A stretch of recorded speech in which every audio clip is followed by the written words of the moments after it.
If you think cats only know how to eat, sleep, and scratch the sofa, then sorry, you're seriously underestimating a creature that's been fine-tuned by millions of years of evolution.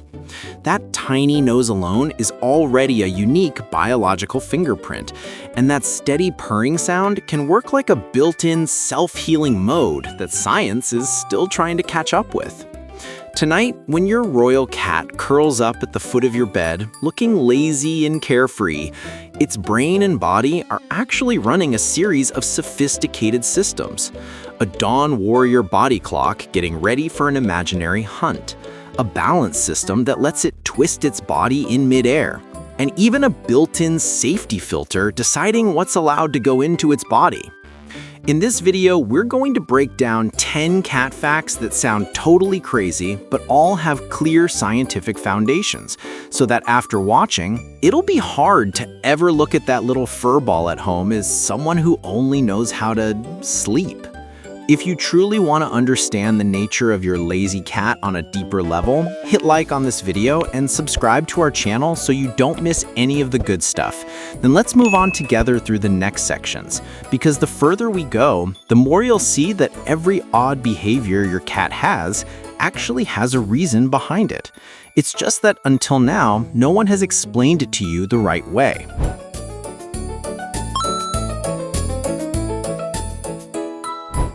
Up until now, most of us have still been looking at cats through a very human lens. Doesn't want to play? This one is lazy. Growls, swishes tail, so moody and stuck up. Sprints around at 3 a.m. Is this cat crazy or what? A lot of cat parents get stuck right here, unable to tell different weird cat behaviors apart.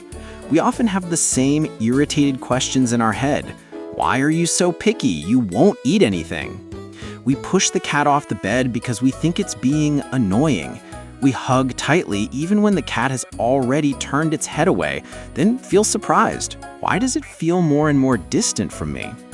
But if you understand the upcoming 10 facts on all 3 levels, science, instinct, and emotion, you'll realize something pretty shocking.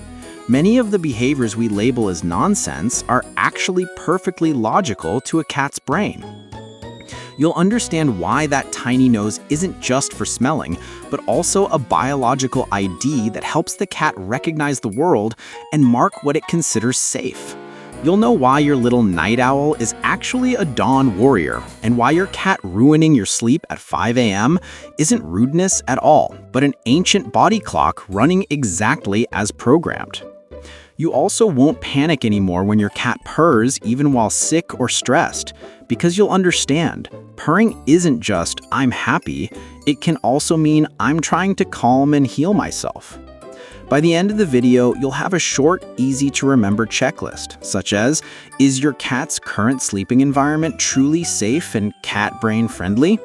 Does playtime line up with your cat's virtual hunting hours, or are you always playing off rhythm? Are you accidentally sending the wrong messages, hugging too tightly, changing food too suddenly, or ignoring the stress signals your cat is already sending? You don't need to memorize every number or every term. Just changing 1 or 2 small things after this video can already transform the quality of life for both you and your cat. Once you understand these secrets, you'll feel less like you're raising a creature that can't talk, and more like you're living with a being that has its own logic, its own memory, and its own emotional life. So this video isn't just 10 fun facts, but 10 keys to help you unlock the right doors and step into your cat's world with more respect and understanding.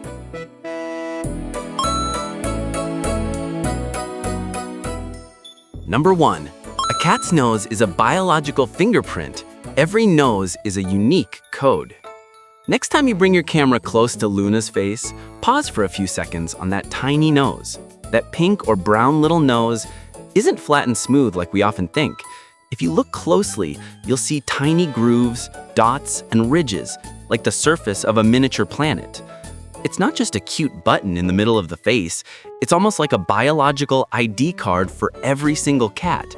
Scientifically, the pattern on each cat's nose is completely unique, similar to human fingerprints. No 2 noses are exactly alike. Inside that nose is a highly sophisticated scent system with many more scent receptor cells than humans have.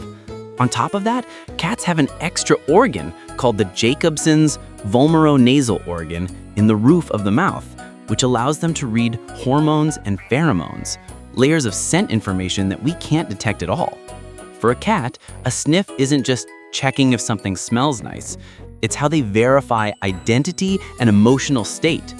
When a cat bumps its nose or rubs its face on your hand, on the table edge, or on a chair leg, it's quietly signing its scent onto that space. This is my territory.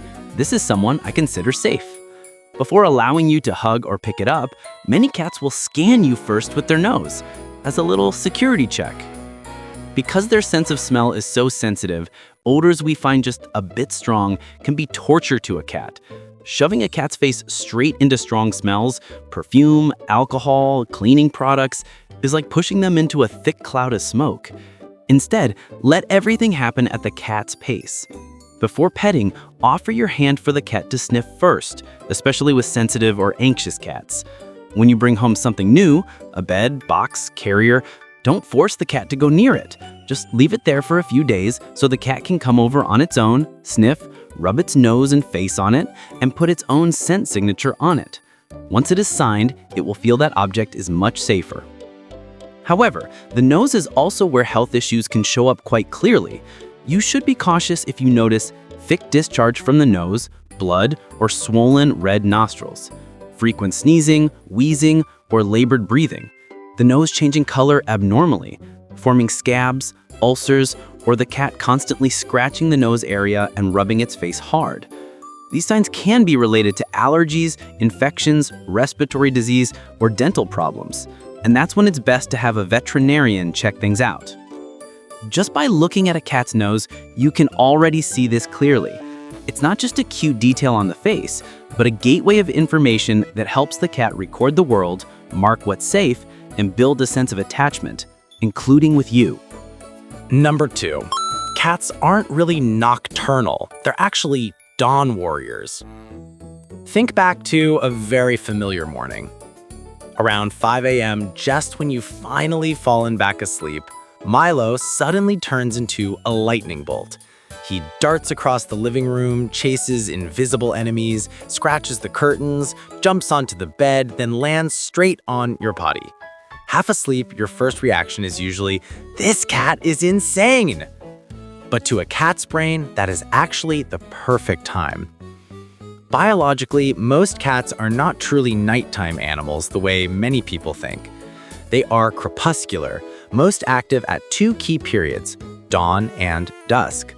These are the golden hours in nature when mice, small birds, and other prey start coming out to forage. The air is cooler, the light is softer, ideal conditions for a small predator like a cat. Indoors, your cat's daily rhythm is still influenced by your schedule. When you wake up, when you feed, when you turn the lights off, when you leave for work. Even so, the hunting time instinct inherited from their ancestors doesn't just disappear. So while you want to pull the blanket over your head and sleep, your cat's body is receiving this signal. It's time to move, get up, we need to hunt now. From the cat's point of view, waking you up, jumping on the bed, zooming after imaginary toys, or chasing a shadow on the wall isn't being naughty. It's basically inviting you to join an imaginary hunting session. If you completely ignore it, many cats will turn up the volume, meowing louder, scratching the door, jumping on tables, knocking things over, not because they want to annoy you, but because they think, maybe my signal wasn't clear enough. The good news is you can absolutely negotiate with this instinct in a way that works for both of you. In the evening, before bed, give your cat a proper mock hunt play session.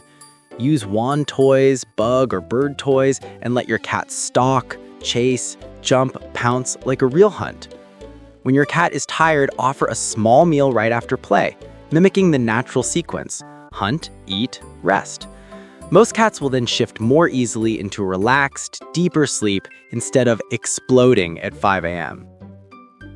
During the day, if possible, increase environmental enrichment. Cat trees to climb, shelves with views out the window, toys that can play with alone, and different resting spots around the house. When your cat can burn off energy in small amounts throughout the day, it won't have to dump everything into a single time slot. However, there are situations that shouldn't be brushed off as just fun zoomies. You should be alert if your cat is extremely active all night long and also shows signs like constant loud vocalizing, severe destruction, poor appetite, reduced play during the day, hiding from people, or over-grooming to the point of bald patches. At that point, what you're seeing is no longer just hunting time, but could be a sign of stress, anxiety, poor environment, or an underlying health issue like pain, hyperthyroidism. That's when you should talk to a veterinarian instead of just scolding the cat for being wild at night. Once you understand that your cat is a dawn warrior and not a nighttime troublemaker, you'll feel less angry about being woken up and find it easier to redesign play and sleep schedules in a way that respects your cat's instincts while still protecting your own sleep. Number 3. Cats always land safely on their feet? This scene is very common. Someone films a cat jumping from the top of a cabinet to the floor, landing lightly as if nothing happened, then concludes, "See? It's a cat. No matter how it falls, it lands on its feet. It'll be fine." The danger is hidden right inside that sentence. Many people believe this myth and feel totally at ease letting their cat walk out onto railings, cling to window ledges, climb onto balcony edges, as if cats had superpowers that could override every law of physics. The truth is, cats do have a special mechanism called the righting reflex, the ability to twist their body in midair. Thanks to extremely sensitive inner ears, eyes that help with orientation, and a flexible spine, a cat's body can rotate from a belly-up falling position back into an upright standing position to try to land on all 4 feet. However, this reflex needs both time and distance to work properly. If the height is too low, under about 3 to 6 feet, or 1 to 2 meters, the cat hits the ground before it can finish rotating. That impact can easily make it land on its side, its back, or slam hard onto its head or chest. On the other hand, when falling from very high places, balconies, second-story windows, and above, even if the cat manages to twist into a feet-down position, the force of the impact can still cause a whole series of injuries: broken bones, jaw fractures, bruised lungs, fluid in the chest cavity, and more. In veterinary medicine, this is called high-rise syndrome. Instinctively, it makes perfect sense that cats like climbing high and jumping far. From up high, they can survey the whole area, feel more in control and safer, and have more escape routes if they sense a threat. But that instinct is not a Marvel superpower. It's still limited by gravity, height, landing surfaces, and the physical limits of a flesh and blood body. So if you live in a multi-story house, an apartment, or anywhere with windows and high railings, here are the things you need to do tonight. Check all windows, balconies, and ledges, and install safety nets, screens, or appropriate bars.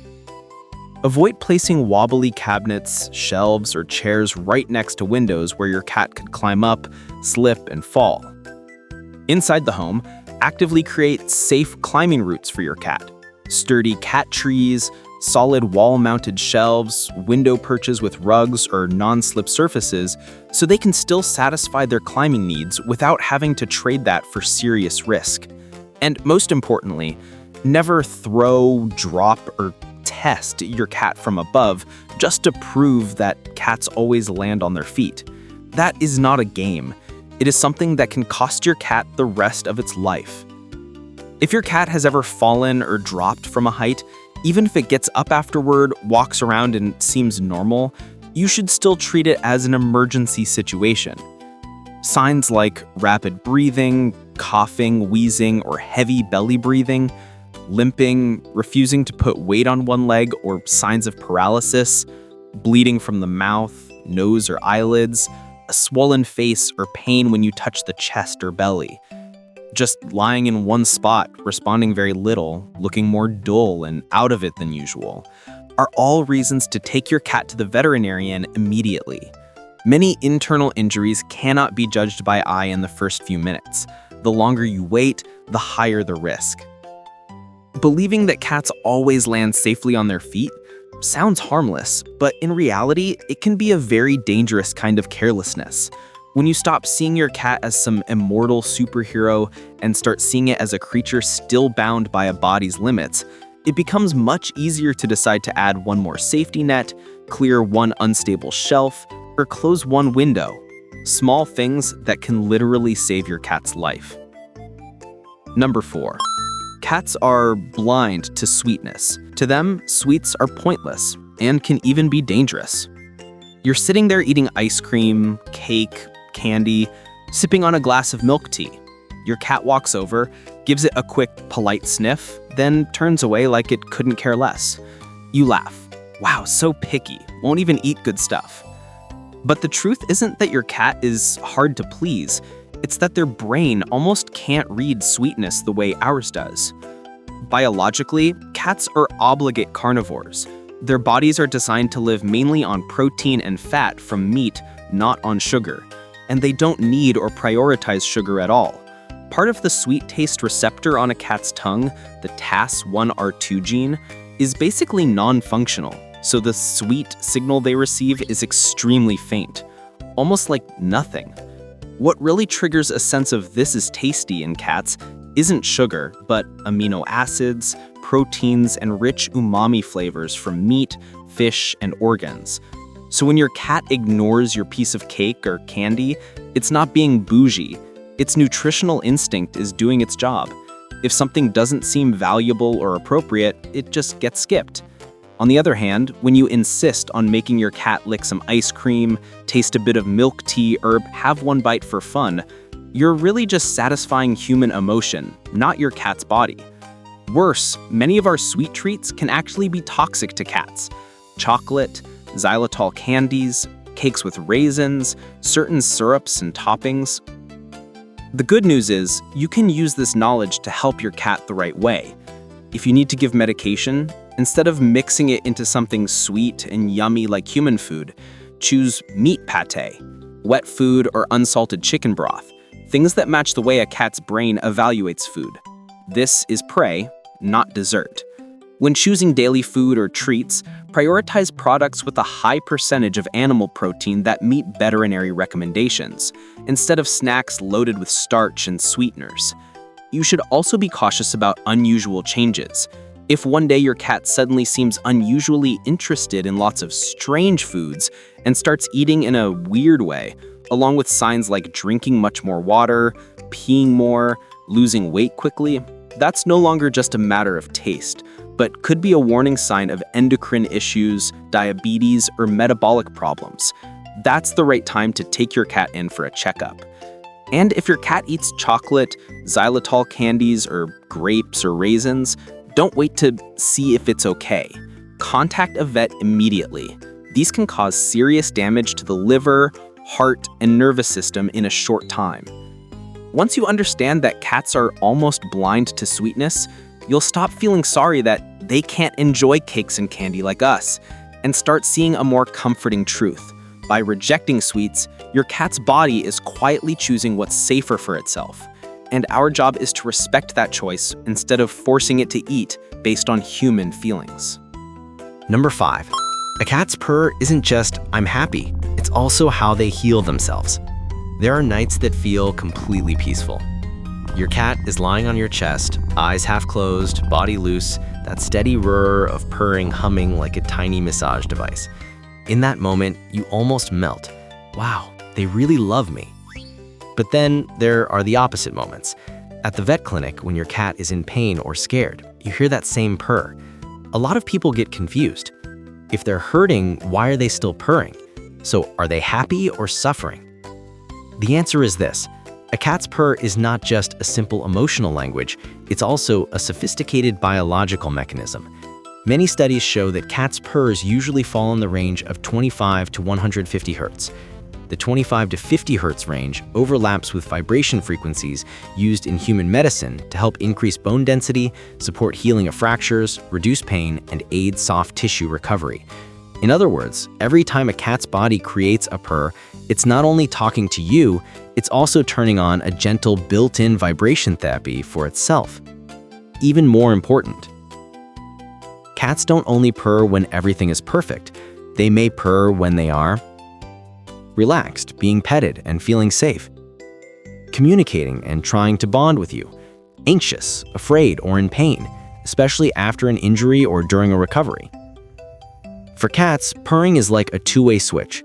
It's both a way to self-soothe and calm down, and a signal to the outside world, I'm trying to stay calm. Please don't make things worse. When your cat purrs on top of you, it may feel that you're a safe place and at the same time be sharing a small dose of healing vibration with you, good for its own nervous system and maybe even for your heart rate and breathing as they slow down with it. That also means never judge only by the purr and decide they're happy, so they're fine. You need to look at the whole body language picture that comes with it. If the ears are relaxed, eyes soft or half closed, body loose, posture comfortable, that's a purr of satisfaction and relaxation. If the ears are pinned back, eyes wide, pupils dilated, breathing fast, body tense, hiding in a dark corner or avoiding touch, that's much more likely a purr of stress or pain, a way the cat is trying to steady itself. Tonight, you can try noticing this. When you're tired or stressed and your cat comes over, lies right next to you and starts purring, treat it like having a little fluffy therapy device quietly helping you calm down. But at the same time, make it a habit to ask the reverse question. What about their body? Are they really okay? These signs are your reminder not to feel reassured just because you hear purring. The cat is purring but hiding deep in a dark corner, not wanting to come out. Not eating or eating very little, losing weight quickly. Breathing fast, having trouble breathing, or the belly looks unusually swollen. Licking one spot over and over until the fur falls out, meowing or crying when you touch that area. Walking unsteadily, wobbling, or moving in a way that's clearly different from normal. When purrs come with these signs, treat them as an SOS signal, not as a soothing soundtrack, and take your cat to the vet as soon as you can. Once you understand this other side of purring, you'll stop assuming that purr equals proof my cat is healthy and happy, and instead learn to respect it properly, as one of the most subtle ways a cat's body uses both to love and protect itself, and sometimes to take care of you too. Number 6. Why cats love tight boxes, chair edges, and sleeping spots that look dangerous. If you've lived with a cat long enough, this scene is probably way too familiar. You spend money on a cloud-soft cat bed, line it with a nice cushion, pick a color that matches your interior. Your cat glances at it once, then dives straight into the crumpled cardboard box next to it. Or worse, instead of sleeping on the huge comfy bed, they choose the thinnest edge of the chair, draped over it like one wrong move would send them crashing to the floor. You look at them and can only shake your head. What is wrong with this cat? In reality, if you look through the lens of survival, your cat's choices make perfect sense. In nature, cats are both predators and potential prey for larger animals. That makes them especially fond of places that are enclosed, wrap around their body, and reduce the number of directions from which they can be attacked. A tight box, a corner of a closet, a cubby in a shelf, all feel like a den to a cat. Their back pressed against a solid surface, walls on the sides, everything much easier to control than lying exposed in the middle of a wide open space. Boxes and small corners have another advantage. They help keep a cat warm and reduce stress. A snug space that hugs the body helps them retain heat better and relax more deeply.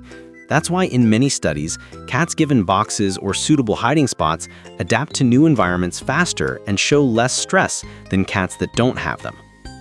And what about those spine-breaking sleep positions with twisted bodies like advanced yoga poses? Those are the result of an extremely flexible spine. A cat's skeleton is designed for stalking, jumping, and changing direction in a split second. So positions that make our backs hurt just to look at are completely normal and comfortable for them. So when your cat chooses to sleep in a box, in a tight corner, on a narrow chair edge, or right up against you, try translating it into cat language. Box, enclosed corner means this is my safe station, I can turn my guard down here. Curled up by your feet or on your chest, warm, and also like monitoring your breathing and your life signs, making sure their group is okay. What you can do tonight is very simple. Put out a few clean boxes, cave-style beds, tall shelves, or enclosed corners with blankets so your cat has several safe options. Respect the private spots your cat chooses. Don't keep dragging them out just because you want to cuddle or take pictures. When a cat feels it has the right to retreat when needed, it will actually feel more confident coming back to interact with you. However, as with any behavior, context always matters. If one day you notice your cat suddenly hiding deep in a corner, sleeping almost all the time, avoiding contact, eating less, or no longer wanting to play like before, that's no longer sleeping for fun. It may be a signal of stress or illness. In that case, instead of thinking they're just being lazy, it's much better to observe more closely and talk to a veterinarian early. Once you understand this other side of box, edge, and hidden corner logic, you'll stop seeing those choices as strange and start recognizing them for what they really are. Small safe havens that a cat's body and brain have learned to seek out so they can feel secure, rest, and keep on being a cat in their own way. Number 7. Ears, tail, eyes. Your cat is talking non-stop. You just haven't learned the language yet. You pick your cat up and squeeze them tightly against your chest because you miss them so much. In your head, it's, "Come here for a hug, my little treasure." But the response from the other side is completely different. Your cat glares, tail whipping hard, ears flattened, body stiff like they're enduring punishment. And then that familiar line slips out. "Why are you getting so stuck up? You won't even let me hug you anymore." In reality, long before they got stuck up, they'd already told you many times. You just didn't notice. By nature, cats have a very rich body language. Ears, tail, eyes, whiskers, posture, the way they lie down, all of that is vocabulary. Meowing is just the tip of the iceberg and is mainly used to communicate with humans. With other cats, they rely mostly on their bodies. Every little ear swivel, tail twitch, squint, or wide-eyed stare carries a specific message. If you pay attention, you'll notice that when a cat is truly comfortable, they look very soft. Ears gently facing forward or slightly tilted, not pinned back. Tail standing but loosely curved or lying relaxed with the tip softly twitching. Eyes blinking slowly, sometimes fully closing for a few seconds like a quiet sigh. That's their way of saying, "I'm okay, I feel safe, I accept your presence." On the other hand, when a cat starts to feel uncomfortable, their body tightens up, tail lashing hard, snapping repeatedly, sometimes slamming down on the floor or furniture. Ears pinned back or turned sideways, as if they're trying to shrink into themselves. Eyes wide open, pupils dilated, body tense, legs ready to spring. That's when your cat is very clearly saying, "Enough, I'm uncomfortable, I need space." Putting this into practice tonight is simple, but can change a lot. Before reaching out to pet, take a quick look at the ears and tail. If they're soft and moving slowly, you can continue. If the tail is flicking sharply, ears are swiveling nonstop or pinned back, it's best to stop. When you want to reassure your cat, try a slow blink. Look at them, slowly close your eyes, hold for a beat, then open them again.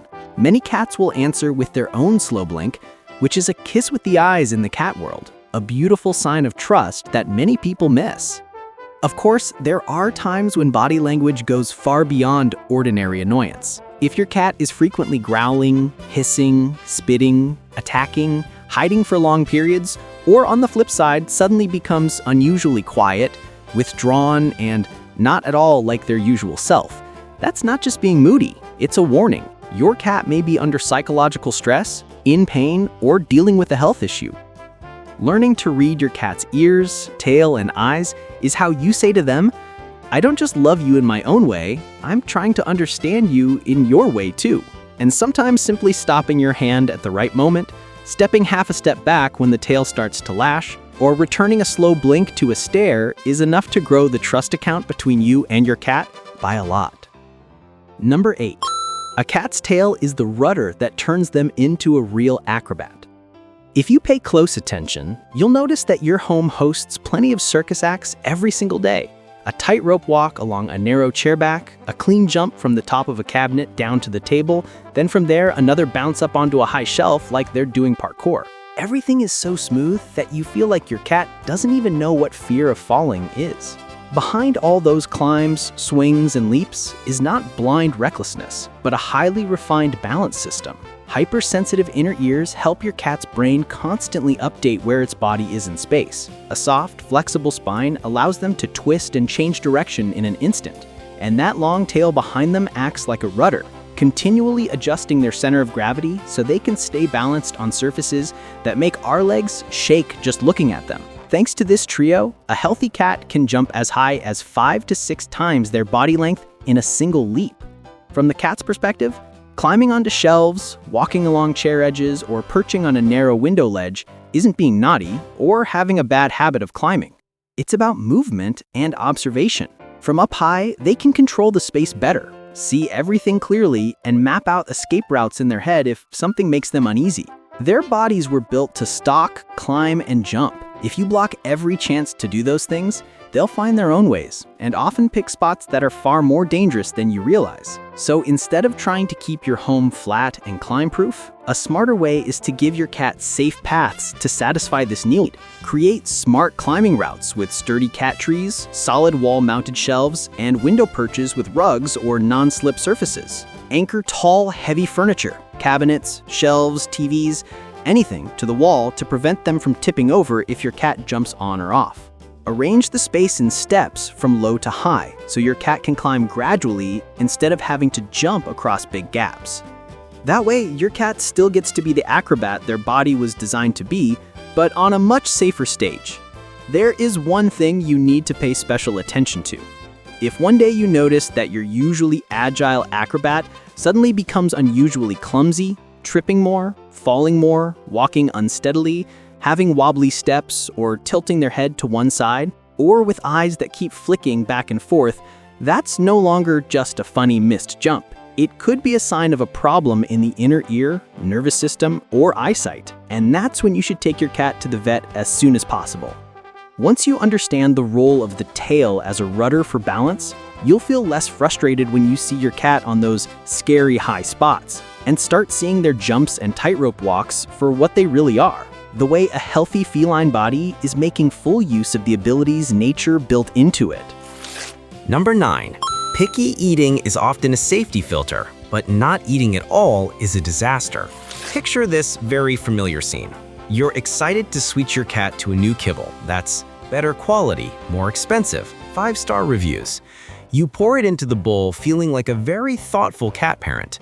Your cat walks over, leans down to sniff carefully, then turns around and walks away like it's never seen that bowl before. Annoyance rises. Fine, I'll just leave it there. After a couple of hungry days, you'll have to eat it. Here, both sides are actually acting correctly according to their own logic. The problem is that a cat's brain logic and human emotions are not the same. In nature, for a feral cat, eating the wrong toxic thing can mean death. So their brains are programmed to be extremely cautious about unfamiliar smells and tastes. New food, unusual odors, different textures, all of these go straight onto the pending review list before they're accepted.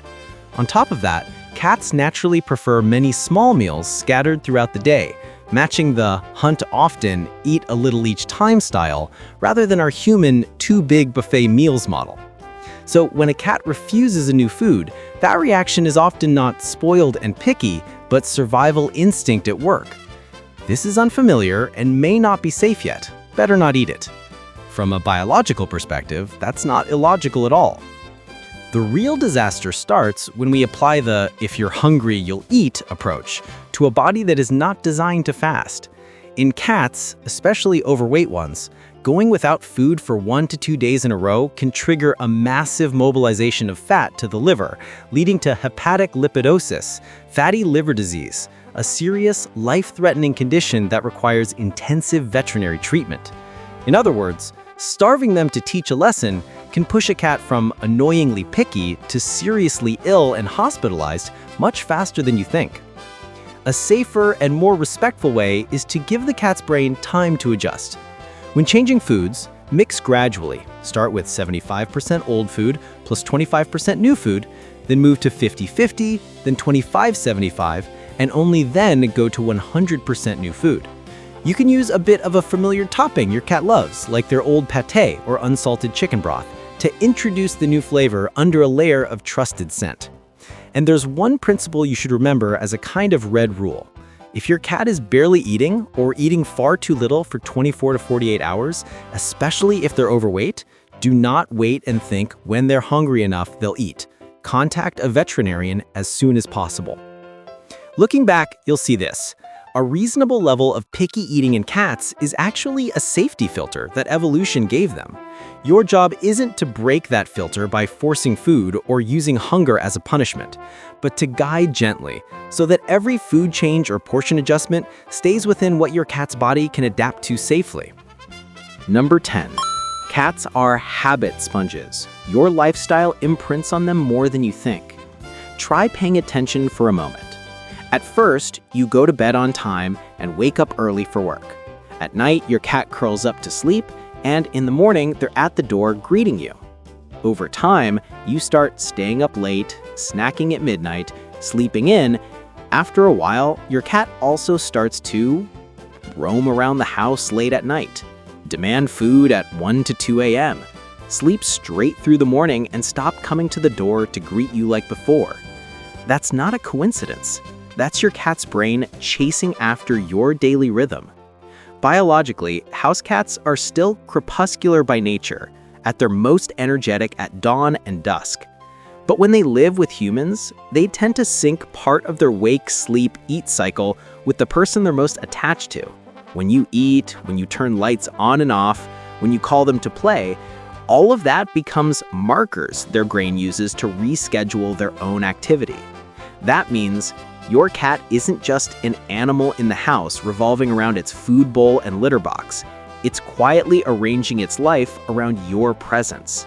Your good and bad habits, irregular meal times, chronic late nights, not moving much, or giving too little interaction can all leave a mark on your cat. Meal times drift, and your cat starts demanding food at those odd hours too. You stay up late a lot, and your cat learns to stay up with you. You don't move much and rarely play with your cat, they gradually become sluggish, bored, or try to dump their extra energy into times you really don't want, like the middle of the night. The good news is as soon as you change a little, your cat's brain will shift with you. Tonight, you can try to keep meal times, play sessions, and lights out at roughly consistent times each day. Avoid feeding or giving random snacks at midnight and then complaining that now they always go wild at night and demand food at that hour. See your cat as a small mirror reflecting your own rhythm. If you want them to be more stable, healthier, and less out of whack, you yourself need a clearer, kinder schedule for your own body first. When you put this fact together with the previous 9, you'll see a pretty clear picture. Your cat isn't a weird, illogical creature, but a very consistent biological machine doing exactly what its instincts and environment have taught it to do. Once you understand that, you'll misunderstand them less, get angry less, and protect both your cat and yourself much better.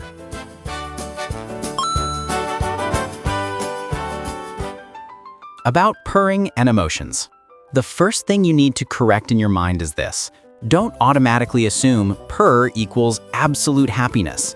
Purring is adorable, but if it comes with unusual signs like not eating, hiding in dark corners, avoiding contact, or seeming painful when touched, you should take note and consider asking a veterinarian for advice instead of comforting yourself with, "They're happy, they're fine." About height safety. Look at your home as if it were a high-level playground for a professional climber that can still fall. Are windows, balconies, and railings already protected with screens, nets, or a way to keep them safely closed? Have you secured tall, heavy items like cabinets, shelves, and TVs to the wall so they won't tip if your cat jumps on or off them? Just a few small changes like these can prevent a fall you'd regret for a very long time. About food and eating. For cats, changing food like yesterday it was this, today it's 100% something new is an unnecessary shock. Change gradually, mixing the new food into the old over several days so your cat's body and sense of smell have time to adapt. If your cat hasn't eaten for 24 to 48 hours, don't think they'll eat when they're hungry. Treat that as a signal that you need to take action. Never use sweets, chocolate, candy, grapes, or heavily seasoned human food just for fun or to spoil them. These are not suited to a cat's body and can be harmful. About playtime and hunting hours. Every day, try to give your cat at least one proper stalking, chasing, jumping play session, ideally in the evening. That's how you flip on their virtual hunting mode in line with their natural instincts. After playtime, give a small meal to create the sequence hunt, eat, sleep. That rhythm helps your cat move into deeper sleep more easily instead of exploding at dawn. About interaction and body boundaries. Before petting, let your cat sniff your hand first. That's a polite greeting in their world. When your cat turns its head away, tail starts lashing, ears flatten, or the body goes stiff, that's when their body is saying enough. Respect that signal. Don't force hugs or picking them up when they're not the one initiating contact. Boundaries respected today will turn into trust tomorrow.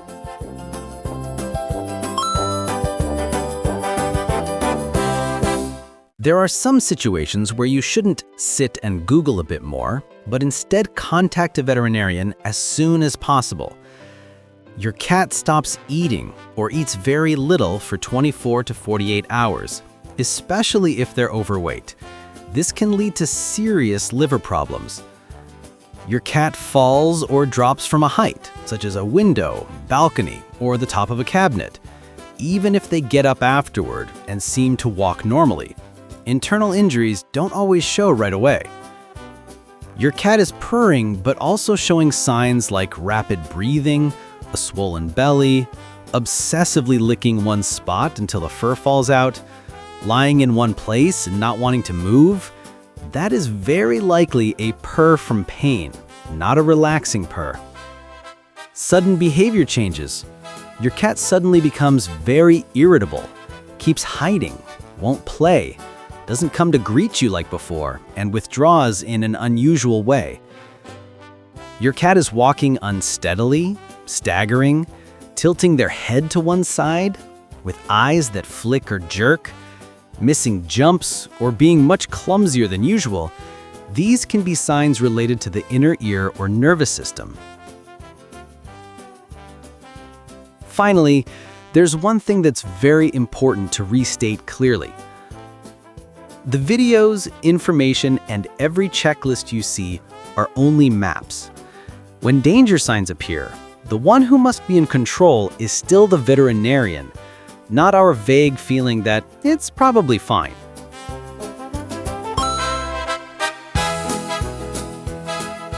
Tonight, before you go to sleep, take one more look at your Royal Highness at home. Not just a quick glance out of habit, but as if this were the very first time you were seeing them again. A little cat curled up in a torn cardboard box, draped over the back of a chair, or sleeping in a tight ball at your feet, ears twitching gently at every tiny sound in the house. Now you know. That tiny nose is recording the entire scent map of your home and holding on to your scent as its safe zone. That steady purring isn't just, "I love you," it's also how their body soothes itself and, without meaning to, soothes you too. Those naughty jumps and climbs are really a finely tuned body built to balance and survive. That fussy eating and refusal of strange foods are often a quiet reminder, this isn't right for my body. In the end, your cat isn't just a pet to make the house feel less empty, but a creature that's come through a whole history of evolution and is now trying to read humans with its small brain. Every time we scold them for being lazy, ignore them when they're stressed, in pain, not eating, or hiding in a corner, we're missing a chance to protect a being that depends completely on us. Please like this video, subscribe to the channel, and share it with friends who also live with cats. The more people understand how this cat machine actually works, the fewer cats will be scolded unfairly, the fewer warning signs will be missed, and the more homes there will be where humans and cats truly become teammates, not owner versus boss. Just a gentle reminder, as with all health and behavior videos, our team always works with veterinarians when creating this content. If your own Royal Highness shows any strange signs or worrying symptoms, leave a comment, We'll do our best to read and support you as soon as we can. And in any emergency, please take your cat to a veterinary clinic right away. Thank you for taking the time to understand more deeply a small creature that still takes up such a big corner of your heart. Next time your cat purrs on your chest or watches you from the edge of the bed, remember, somewhere in those blinks and tiny vibrations, they're saying, "I trust you," in the unique language of their species.